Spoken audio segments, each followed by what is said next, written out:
In the business of health this week, we begin with a Zionsville mom's frustration in getting services for her child, fueling her to found a startup to help other families. Business of Health reporter Kylie Valletta here now with more. Kylie. Thanks, Gary. She certainly is a mom on a mission. Tiffney Vivo has a daughter with Down syndrome, and it took months to find the right therapist to meet her child's needs. It's a struggle she's hoping to save other families.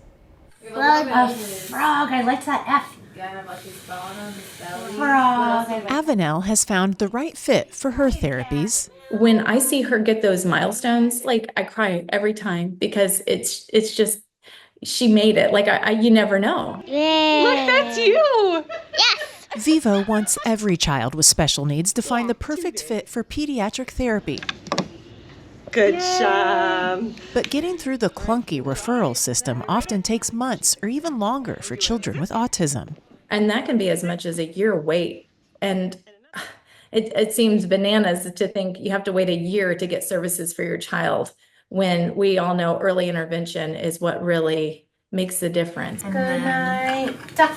When we found the right therapist, it was like, wow, this is fantastic. But there's got to be an easier way. It sparked the idea for Therapprove to streamline the process. Kids with special needs usually need more than one kind of therapy, so families log on to the website and select which therapies they're looking for. So you don't have to fill out multiple evaluations and send your insurance and diagnosis to multiple places. It's a one-stop shop for families. When an opening becomes available, the provider reaches out to the family directly. Close it up. And done. The service is free for families, and providers pay to use the platform.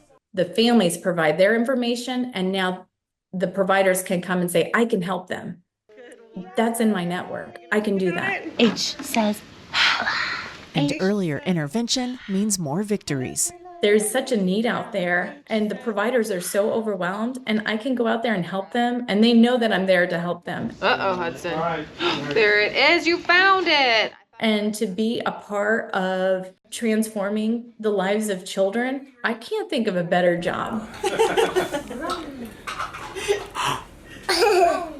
And the service is currently focused on Central Indiana, but the startup hopes to expand as it grows the team.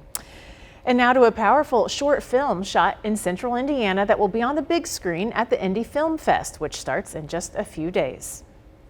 It's so special to me to connect the real, authentic emotion that I have felt in this space. These are scenes that are based on my real life. These are things that have happened to me with my sister Lauren. I'm able to kind of step aside emotionally and just view it as, what are these scenes, how are they playing out, and I'm really happy with what I've seen so far. Fishers native Vince Dixon came home from LA to make the short film called Sometimes I Imagine Your Funeral. It tells the story of Dixon and his sister, who both grew up in Fishers. An overdose ultimately took his sister's life, and Dixon hopes the film is a conversation starter about loving someone who's battling addiction. Tickets and details can be found at indyfilmfest.org. It's a great story. Back to your Zionsville mom with the startup. It's a bit of a matchmaking service, right? That's exactly right. And there are more than 500 providers now registered on her website. So you can imagine how that really increases families' chances of getting into a therapist. All right. As always, thanks, Kylie. Yep.